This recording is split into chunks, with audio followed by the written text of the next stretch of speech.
Hello, and thank you so much for listening to The Act of Courage, a global health podcast series brought to you by Capracare, Inc.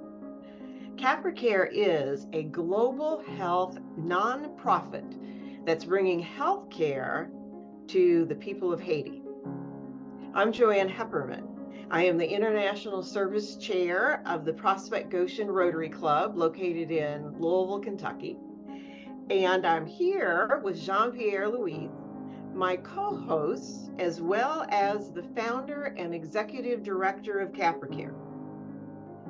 During this third season, Jean and I will be talking with one another and others in the know about how Capracare, with Rotary's help, has brought cervical cancer screenings to the women of southern Haiti, saving lives. We'll talk about the journey. We'll talk about where we hope to go.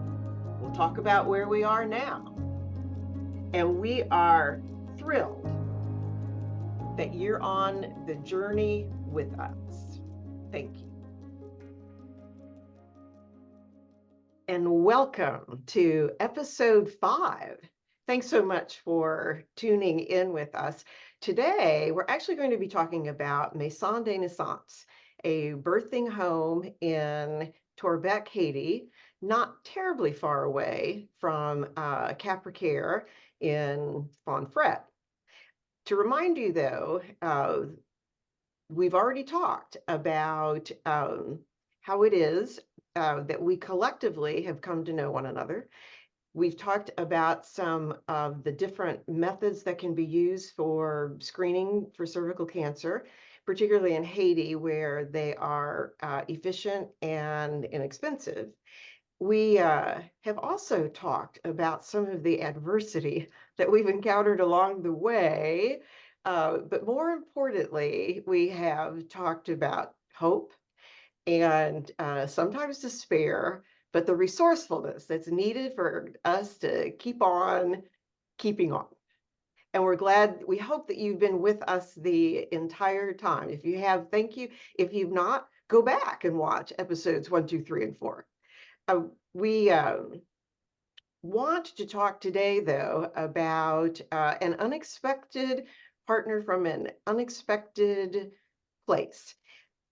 Somehow, either by fate or chance, I learned in the midst of all of this that there was another Rotary Club, actually in Louisiana, who was doing work in the southern part of Haiti, principally Torbeck. And I knew that they were bringing reproductive services to the women of Haiti there. And so today, we're going to be talking to Jim Grant, the executive director of the Global Birthing Home Foundation, which is the funding arm for Maison de Naissance, that birthing home. Jim, welcome. We're thrilled you're here. I'm thrilled to be here, Joanne. Thanks very much. Appreciate that introduction. So cool. Let me set the table. Let me set the table for you. It is October 2017. Jean, you and Capracare are jumping through more hurdles than you expected to have to jump through in order to serve the women in the Fonfret area. I'm in Montgomery, Alabama for a Rotary training event for district governor-to-be type people. And a colleague of mine who happened to know about the work that the Prospect Goshen Rotary Club was doing with Capracare introduced me to a colleague of his whose wife happened to be on the board of the Global Birthing Home Foundation. Really, literally, that's how it happened. Jim, do you think a miracle? Fate? What? What do you think? I would say maybe a combination of the two, a little bit of fate, a little bit of miracle, a little bit of just maybe blind luck. But in any case, it's worked out for the best, definitely. Uh, I remember that you called me seemingly out of the blue one day, introduced yourself, told me what you were all about. And I had been for some months looking into the issue of doing cervical cancer screening because I heard about the organization GBHF, which was doing acetic acid testing all through Asia and Africa, in mass testing to do early detection of cervical cancer or HPV, the infection that can lead to it. And I thought, well, why can't we do that? And so it was very timely that you called me when you did. Well, and I'm thinking that we must have actually hit it off because we invited you and you, John, to come to Louisville, Kentucky. We did that, I think, in the spring of 2018, so that you two could meet one another, see if there was any way or in your synergies so that the two of you might be able to help each other out from time to time. And Jim, I wanted you to be able to meet the club. Now, I remember, I mean, that was like a day and a half. You all flew in and we wined and dined you and let you drink bourbon and then clearly put you to work on Saturday. Jim, in the days before Zoom, several of your board members came. I don't even know what technology they used to be a part of the meeting, but they were a part of the meeting as well. Yep. But we talked about really what your both of you, what your hopes and dreams were. By this time, John, I think the global grant was done, and if not done, soon to be done. And it was time for us to start talking about what we wanted to do next. And so we spent time talking about that. I'd like you two to spend a little time sharing with us what you remember about that day and what the takeaway was from that day. Go ahead, Jean. It's funny you mentioned that, Joanne. We were basically ahead of our time, right? Because now, had it been during the time of Zoom, we probably would not have met face to face. We would have probably just say, hey, let's just do a Zoom call and spend the day doing that. But we were actually using we were doing a hybrid meeting during that time. So we were really ahead of our time. It's either we use Google or we use WhatsApp during that time. But we had the technology. We basically plugged it into the laptop. I clearly remember having some of the Jim's colleagues online to join us. Mm-hmm. But nonetheless, it was a very interactive meeting that day. We all, share our ideas and thoughts, and we say, why not? Let's do this. And then, we both are executive directors of our respective organization, to find a group like the Rotary Club who wants to support, our program and wants to bring change to women in Haiti. And this is something that we both already had interest in. Why not? So it made perfect sense for us to, play nicely in the sand. But it wasn't something that was forced. It was something that was just natural. We were just naturally around a table and discussing how we can do this. And since then we've been partners. So I remember clearly it was a very good day.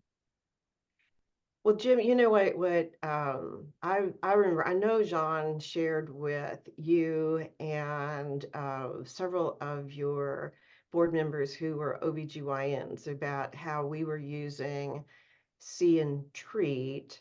You all shared with us, though, and if you would share with the listening audience about Maison de Naissance is different from Capracare's clinic in San Fred, because it is a dedicated birthing center where a whole bunch of women go through there every month.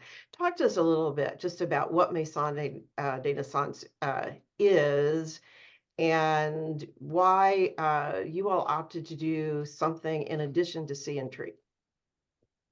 Well, in the area that we operate, we really do provide the only, I would say, full service professional maternal and infant healthcare services to those rural communities. And we're in a very rural area, but there are quite a few people scattered in the villages around us. And in fact, if you take in the commune as a whole, we're talking about 76,000 people. They're just spread out somewhat thinly. They're not all concentrated in an urban or semi-urban area at all.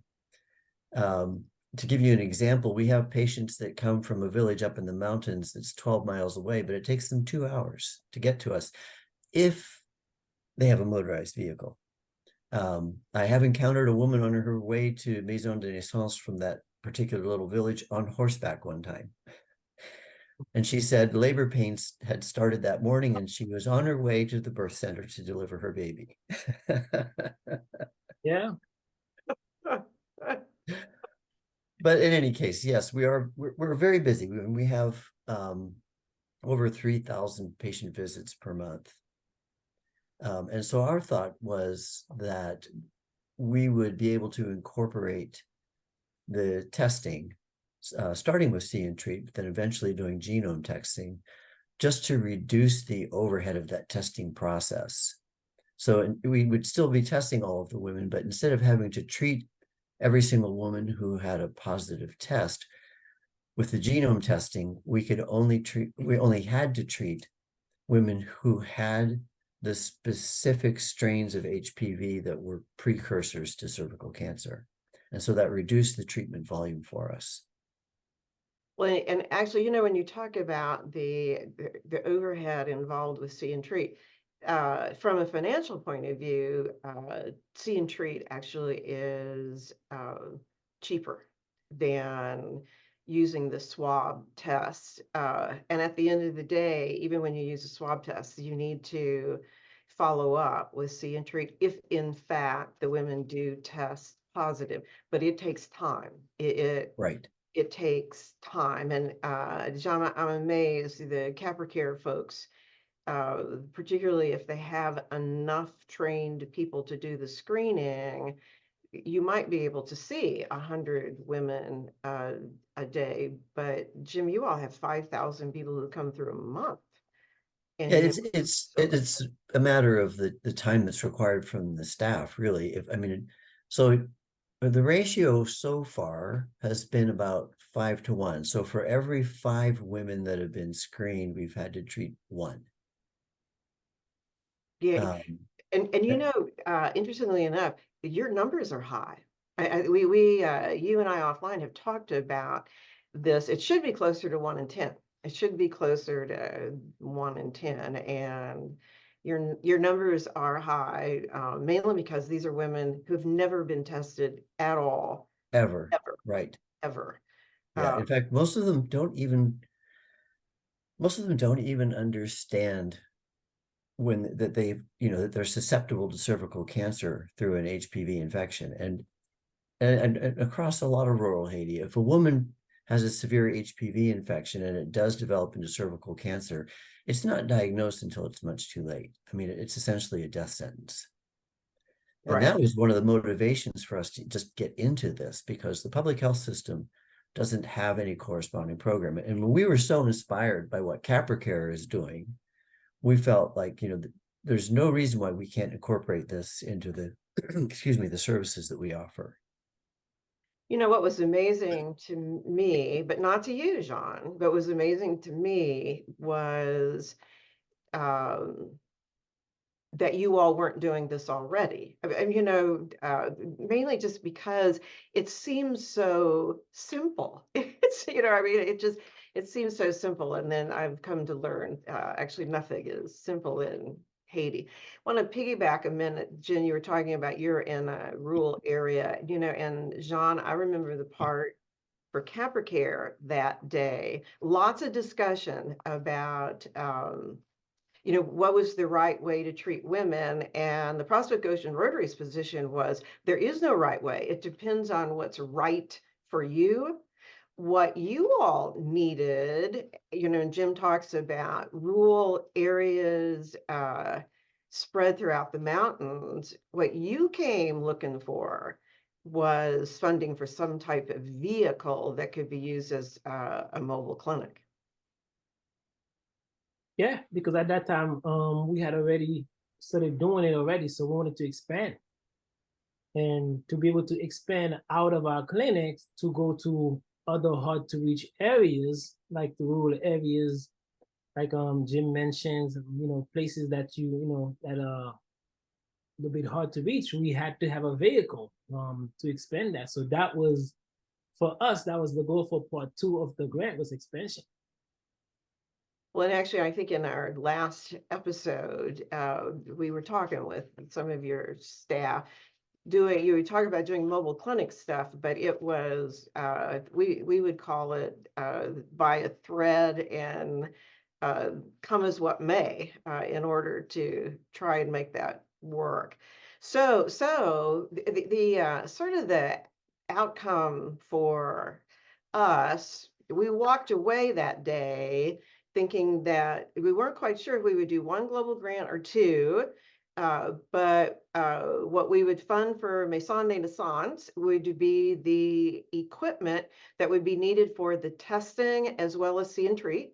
And for Capracare, we would be funding some kind of vehicle that could be used for a mobile clinic.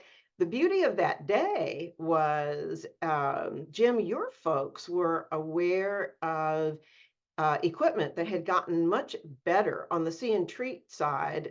Instead of using a cryogun and nitrogen and a huge colposcope with big lamps, there actually were handheld devices that that could be used by both of you. And John, I remember you raising your hand and going, yeah, we could use 2 of those. And so and so so that's how we started working on the global grant. Now, it's not easy, is it? It just isn't easy. This is 2018. We're feeling pretty good about things. We needed, you all, Jean, you need to figure out how to find a vehicle. Jim, you were going to be the laboring oar in finding equipment.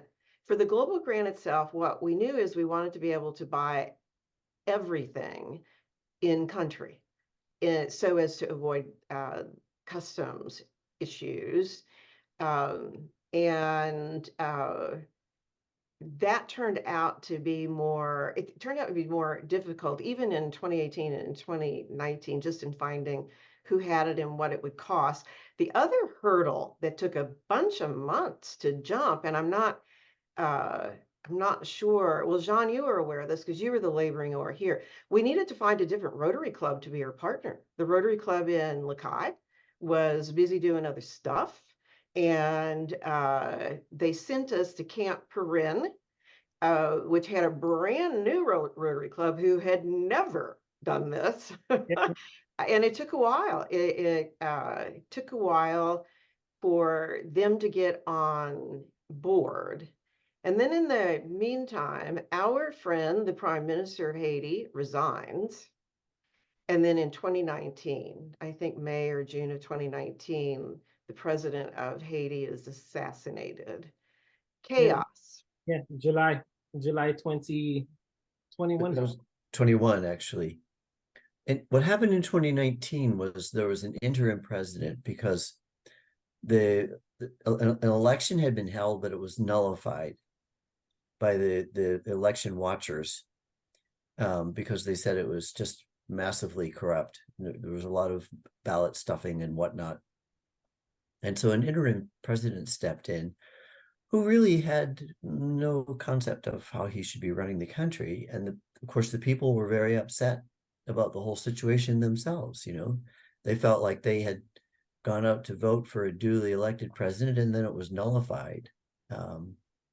And really, that was sort of the beginning of what led to where we are now, I think, because there was, there started to be protests and, chaos, and there were roadblocks and what they call pays lock, when they have a nationwide lockdown of transportation. And it's just a way of people at every level of society exercising their right to express disapproval with the government. And they have really, in Haiti, that's the only way that they can express it, in a way that's, that can't be ignored.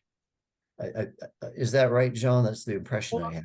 No, that is true. We've been having pay lock since 2018. Even did we have one this year? 2023. I don't think Yes. probably around March, but basically for the past 4 years, it's been pay lock since 2018. Pay lock several times. The protest never stopped, and like we said, is what lead us to this madness right now. Do you have a country that doesn't even have a president? So it makes it very hard on us logistically for us to implement program like ours because we can't function in a bubble, right? So it requires for us to coordinate with other, people, whether it's outside of the country to get equipment and so forth, for people to move in and out in country. So all of those become barriers for us as well. Right. Well, and so once again, what we thought would be easy, at least from the global grant point of view, turned out to be hard because we couldn't get good budget information. And then stuff started going up dramatically. And then in March of 2020, COVID. That's right. I got to tell you, the fundraising stopped on our end. We stopped. And the people of Haiti, I'm not even sure if you had any protocols in Haiti as to what to do so as not to die from another dread disease. Well, actually, we didn't need a protocol. We had already been ahead of the world in terms of shutting down, right? So because of pay lock, we were protected in a way because we didn't get our first case of COVID until months later because people were not traveling in and out of the country. So right, the travel advisory was already at level 4. So tourists were not coming in. So tourism hardly, existed. So no one was coming in to bring the COVID virus to us. So by the time that we had to literally shut down our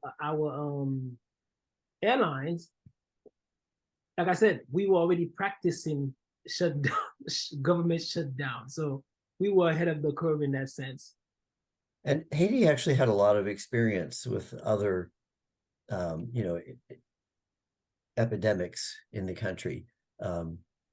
Like, I can't remember now the name. There was one that swept through in 2019. Chikungunya. Yes, that's the one I was thinking of. Yeah. Everyone was having that. And I have a feeling that the people of Haiti probably were prepared for things like that because they're used to things like that happening from time to time. And they may not have had a specific protocol for COVID, but on the other hand, WHO did a study in Haiti because they realized the rate of infection was incredibly low. I mean, reporting isn't necessarily always reliable either in the rural areas because there's little communication, but there was an incredibly low rate of infection. And among those who were infected, an incredibly low mortality rate.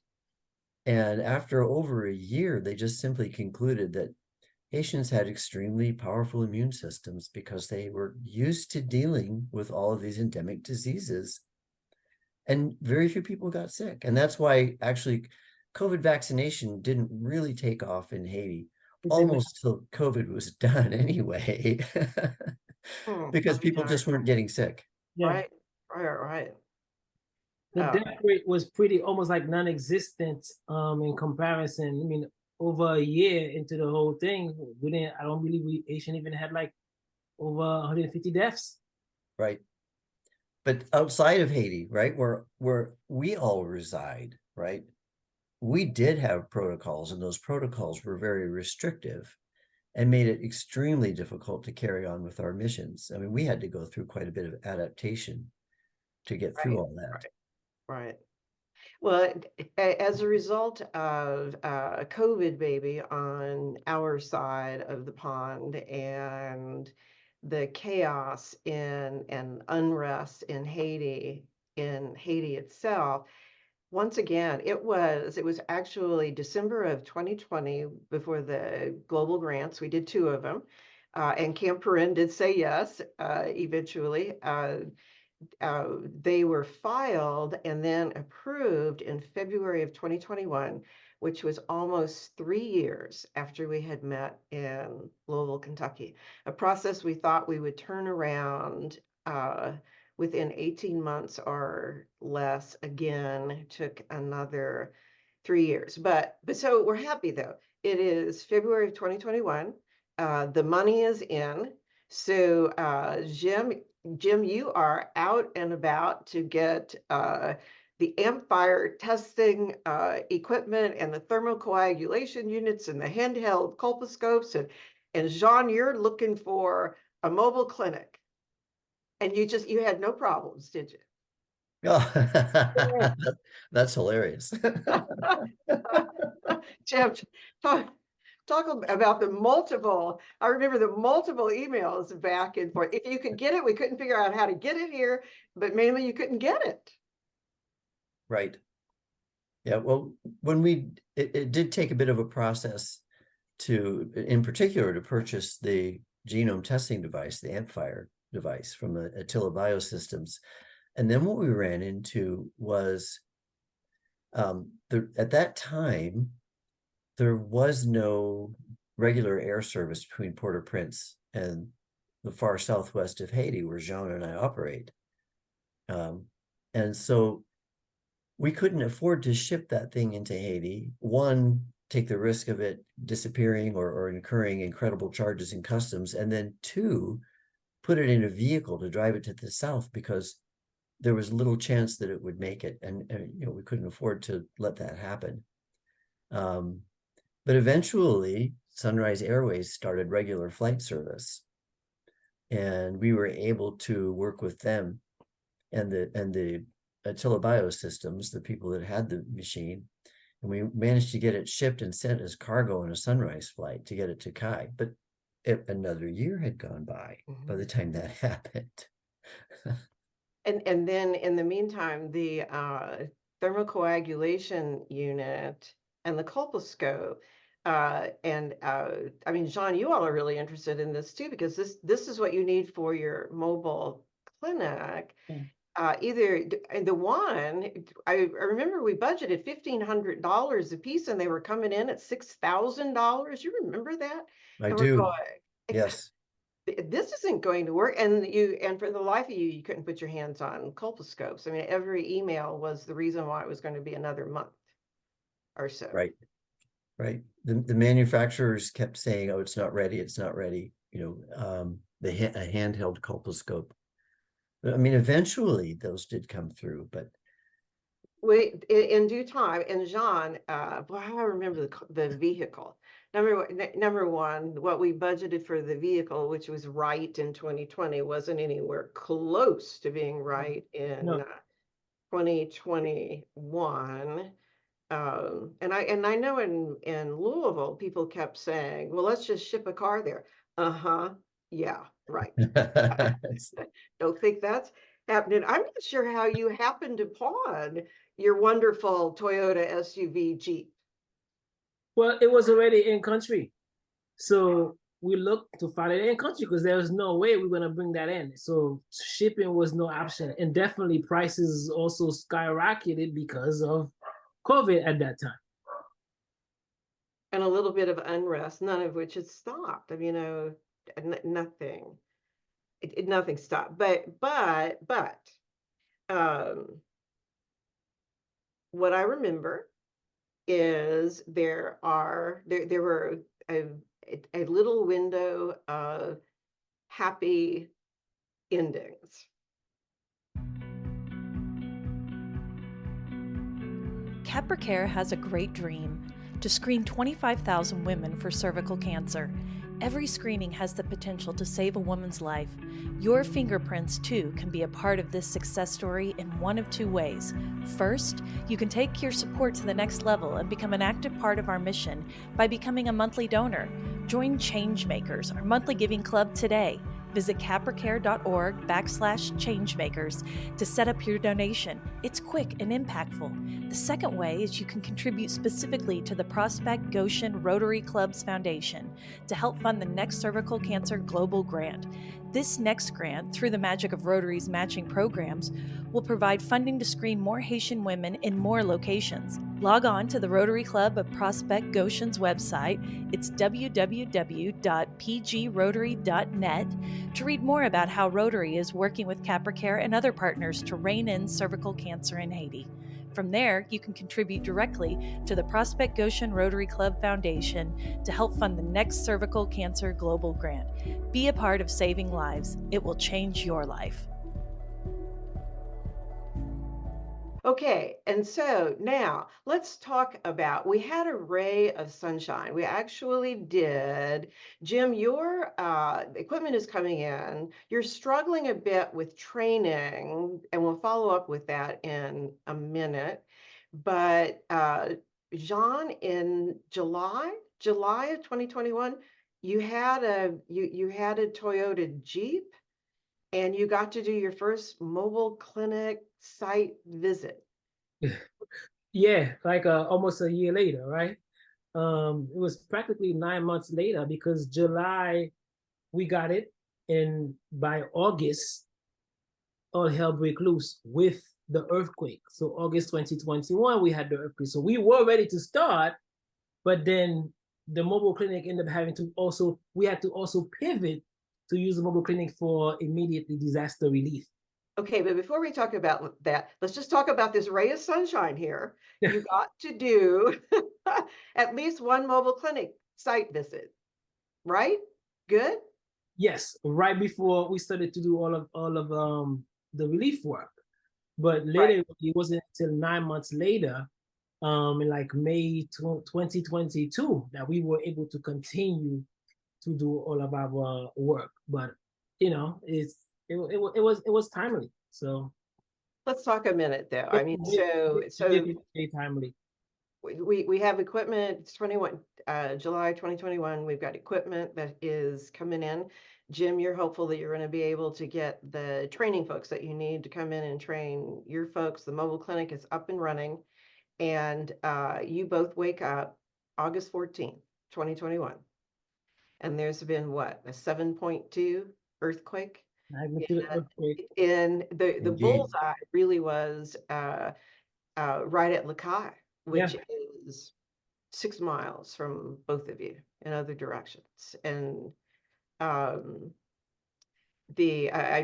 John, you actually, in our next episode, here's an advertiser for the next episode, we're going to talk about how, in fact, Capracare did pivot and use that mobile clinic for a whole bunch of stuff other than cervical cancer screenings. Jim, I'd like you to talk a minute about the impact of the earthquake and the tropical storm, what the impact that it had on Maison de Naissance, and how you recovered from that. Well, I have to say it was devastating. The staff were all essentially, I mean, just shell-shocked after that earthquake. Many of them had their homes destroyed or heavily damaged. None of them, amazingly, were seriously injured. There were some bumps and bruises and scrapes. They did have neighbors who perished in the earthquake. And our campus was heavily damaged. There was a lot of damage to the main building where we have most of the clinical work done. And there's damage to all of our outlying buildings for storage and water purification, administration, etc.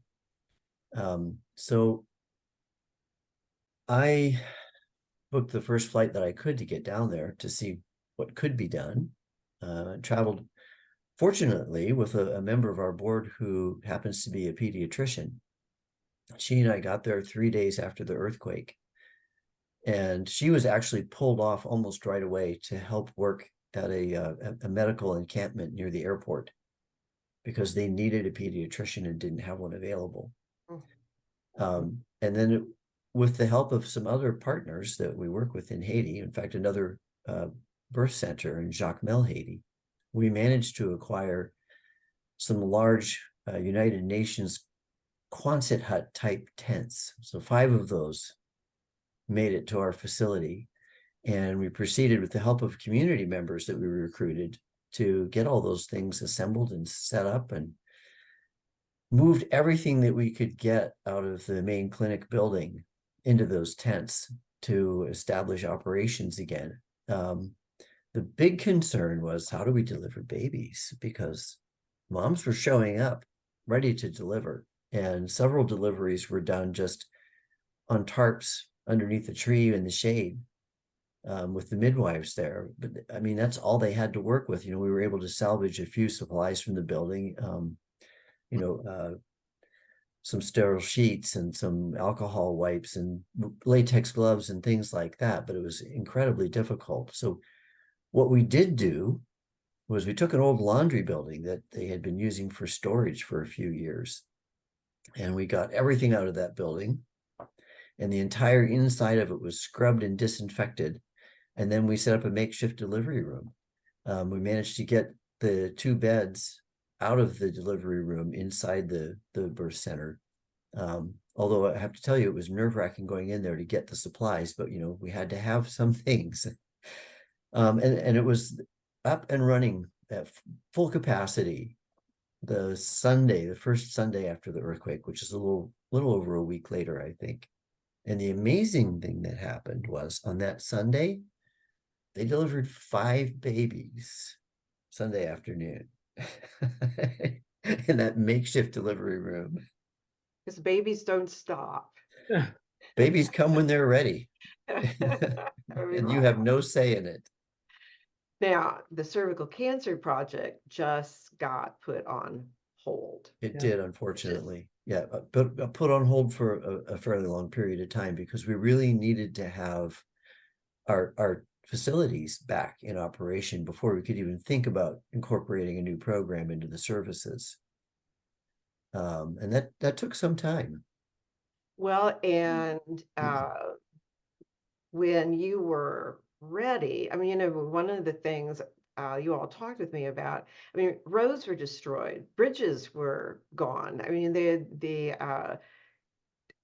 just trying to get stuff to the Lakai area, or to get you out of Lakai to get trained. It was a nightmare. It was not for lack of trying, but by November of 2022, and let's just think about that. I mean, the earthquake was August of 2021. And by November of 2022, Jim, you were still butting your head against the wall, trying to find a way to get your people trained on this equipment, which is supposed to streamline the see and treat method of screening women for cervical cancer. And you and Pierre Kesner Ajax, your in-country director, were fit to be taught. Oh, absolutely. And it was complicated because following the earthquake, very closely was the assassination of the president. Oh. And by the time we really had recovered from the damages of the earthquake, which took months, Port-au-Prince, the capital city, had started descending into chaos. And the roads were becoming more and more unsafe. And we had organized 2 or 3 different training sessions for our staff, but not in Kai. We were trying to make it easier for the people who were going to be training. We were going to arrange to move our staff to a location where they would spend a week and go through training and have hands-on clinical experience, so to speak.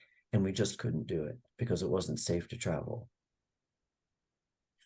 And then fortunately, you said, why don't you and Jean get together and maybe his staff can train your staff? I remember that. I remember that day. Well, I remember calling Jean before I asked the 3 of us to get together to say, is this even a possibility. Yeah. Because I think Capracare, you all were shut down till about May of 2022 to focus on cervical cancer, but you were up and running. Your staff was doing well. They had been trained, but it is November, and the big numbers are going to come from. There will be big numbers coming from you, Jim, and so yeah, I called Jean and said, "Is there any chance Capracare's staff is trained well enough to train others?" And I tell you what, that phone call that day, Jim, when I asked if Maison de Naissance would be willing to start with just see and treat, to put aside what would make it more efficient and just start, I mean, you jumped at it immediately. Absolutely. I mean, when you think about it, at that point, we'd been waiting 4 years from the Right, initial right. meeting when we decided we should do this. So honestly, I felt like I should be smacking myself upside the head for not thinking of it on my own. But once you put the idea out there, it was obvious that's what we needed to do.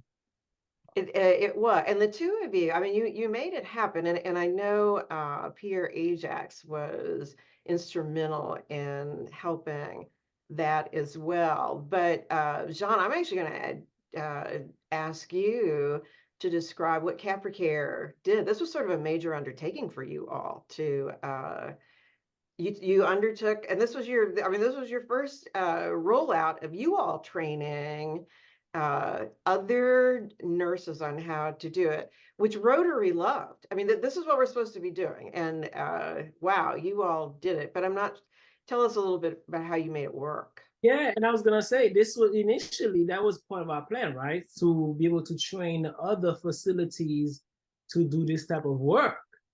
And sure enough, we had our doctors who've been doing it for a couple of years. We had our nurses who've been doing it for a couple of years. We had our board members who went to Haiti and make sure our staff is doing it correctly. So we all got together and go over a whole protocol and what we'll have to do. And then we get with Maison de Naissance and we invited the nurses and we started teaching. So we did I believe 3 days of training. And then thereafter, we went and do supervision of the nurses who were actually doing the training. So we did a good month thereafter the training to ensure that quality was being was being done. Well, based on the bills that came through, because interestingly enough, under the heading of global grants and, you budget for stuff. Yeah, none of this was budgeted for, but we became very good at robbing Peter to pay Paul, because the truth of the matter is what good are the supplies if your folks don't know how to use it? Jim, you're laughing. I just think it's funny the way this did turn out. I mean, it all worked out well in the end, but I would say 75% of our grant funds were not allocated to where they were originally budgeted, but we put them where they needed to go to get the program up and running, and we were successful.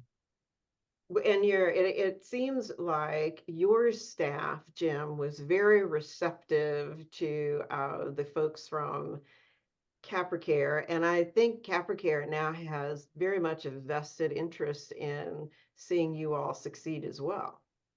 Yeah, absolutely. And I think one of the things that we appreciated most was not just that they were willing to host our staff at their site, and I believe there were 2-3 day sessions, weren't there, Jean, because of the number of nurses to be trained. It was 2 groups. We had to divide them into 2 groups because it was right. But then they allocated members of their staff to come to Maison de Naissance twice weekly to oversee our staff while they were getting hands-on experience doing the see and treat work. And that was incredibly helpful because, this was a completely new thing for them.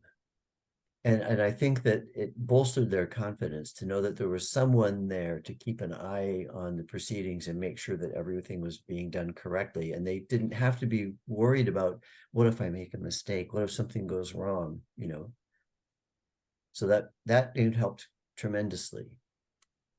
Well, and if I remember the numbers correctly, because we now have ended, both of the global grants were completed in 2023. I think yours was February, Jean. Jim, yours was the end of October. And just a reminder, Jean-Pierre, I need help getting some signatures from Camp Perin. But anyhow, one of the things that you reported out to me that I shared with Rotary is I think Capracare either trained 11 folks and then your folks have trained an additional 6, or Capracare trained 6 and your folks trained an additional 11. At the moment, I'm not sure which one's right.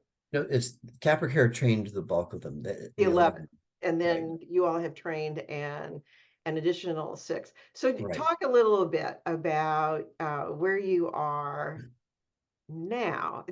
You did arrange for training in July for your folks for the Geno system, and Right. you implemented that. Talk to us a little about when you implemented that and how it worked and where you are now.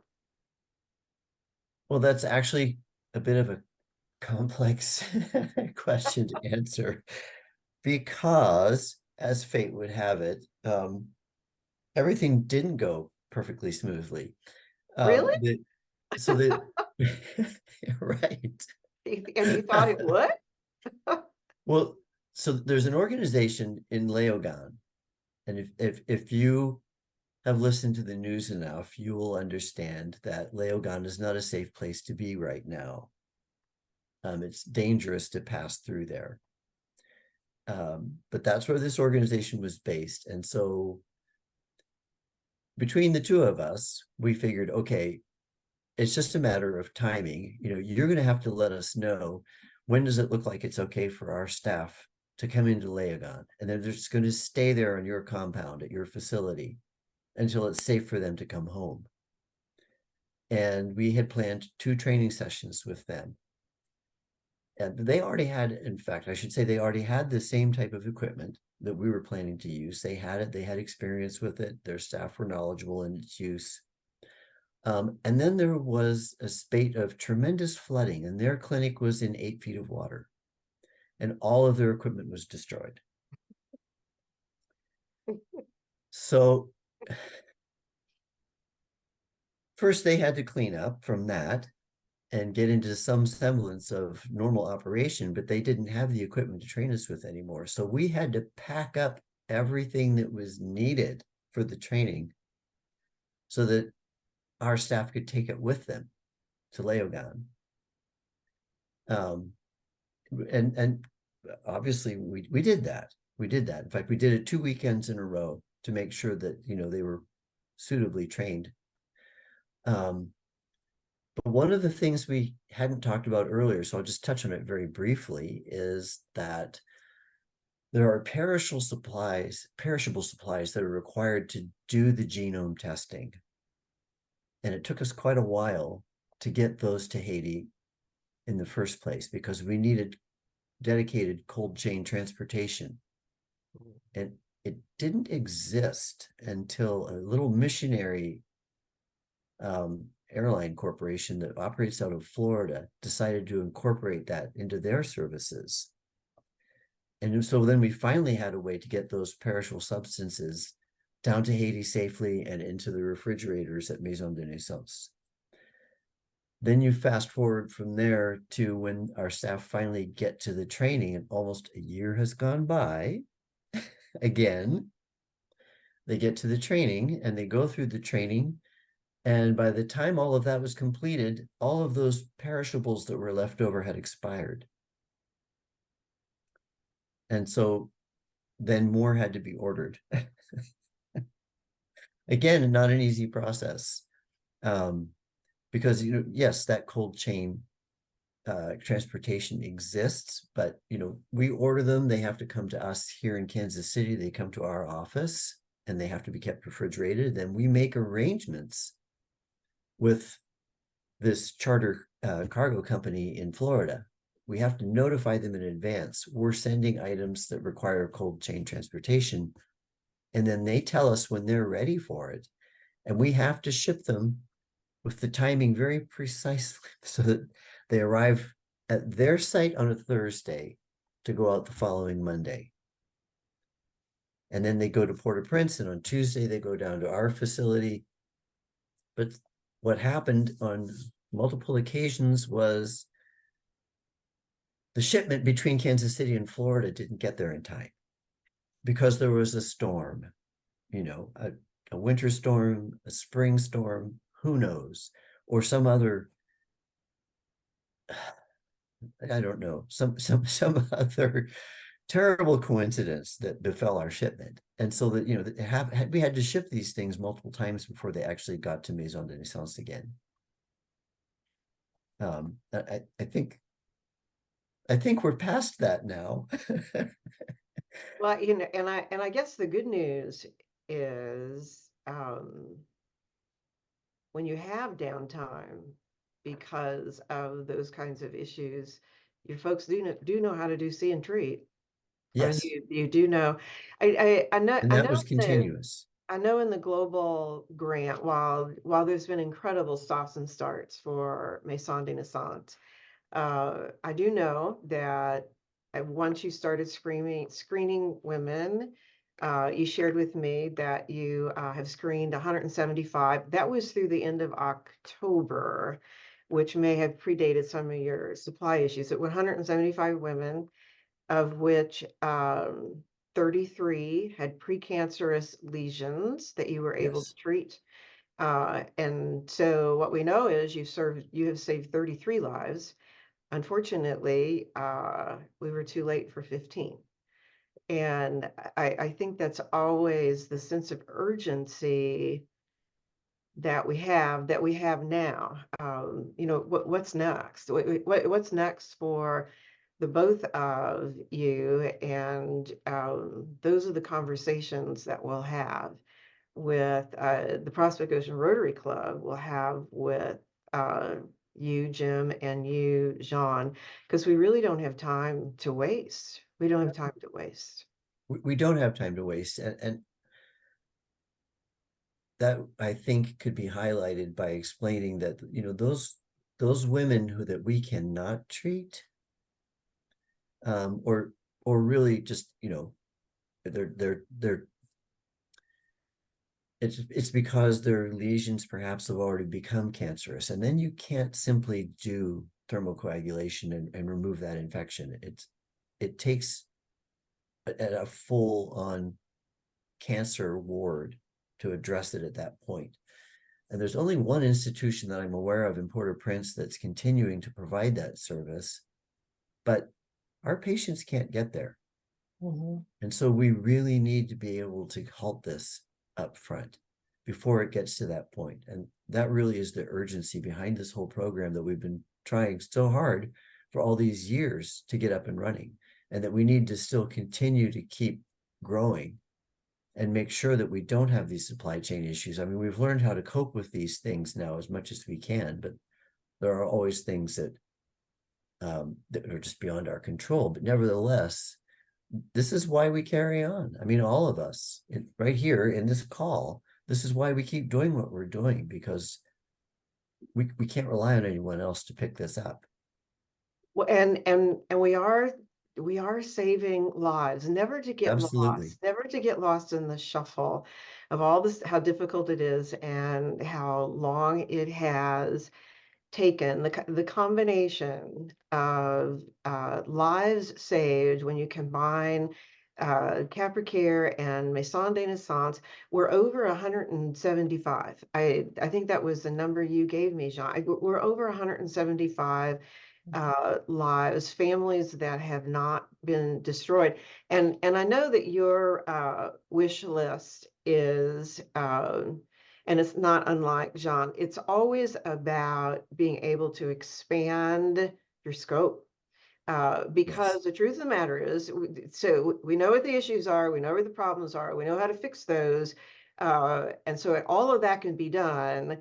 What needs the stuff that's expensive and hard is to continue to expand the scope, to get another mobile clinic, to get a mobile clinic to begin with, to get another mobile clinic, to keep going where women aren't served, because apparently that's what we're supposed to be doing. Yeah. It's the best I can tell. Absolutely. And Go ahead. Oh, I'm sorry. I was just going to say, we still have one more goal to accomplish. I mean, we started see and treat, and then we started genome testing. But ultimately what we want, stage 3, is to be able to inoculate these women against the HPV virus so that they don't get sick in the first place. And what we're doing now is enough to prevent all of the women who come to see us, if we catch them early enough, right, from having their infection grow to become cervical cancer. But if we could just start inoculating these women en masse, then we wouldn't even have to do see and treat, right? We would just stop it. And that would be right. And I'll tell you that Rotary is incredibly involved throughout the world in HIV vaccinations. They will not HIV, I've got the wrong, HPV, the HPV vaccinations. The vaccines are made available through an organization who works with the government and organizations who will work with the government to do this, to put out a plan. And the deal for even Haiti, because of the work that Rotary does in polio, there's a footprint in place to vaccinate women in Haiti, but we need a government. We need a government, and that's where we thought we were in May of 2018. It's where we thought we were. And I remember that day when we talked about, do we keep beating our head against the wall because we can't do anything about the government, or do we do what we can until we can vaccinate? And for the women in Haiti right now, that's the only solution. Never losing sight of the fact that we can kill this thing through vaccines. And you said earlier something about hope. I mean, there's always hope, especially when you have people like yourselves who are dedicated to bringing these programs to fruition. And there is a Haitian proverb, I guess you would call it, espoir fait vivre. Hope brings life. And that's actually one of our taglines. It's in our newsletters all the time. It's on our homepage, espoir fait vivre, because that's what we're all about. We're trying to bring hope to people because that brings them life. Right. And I have never met a more hopeful, joyous, gracious group of people than the women I've had an opportunity to meet in Haiti.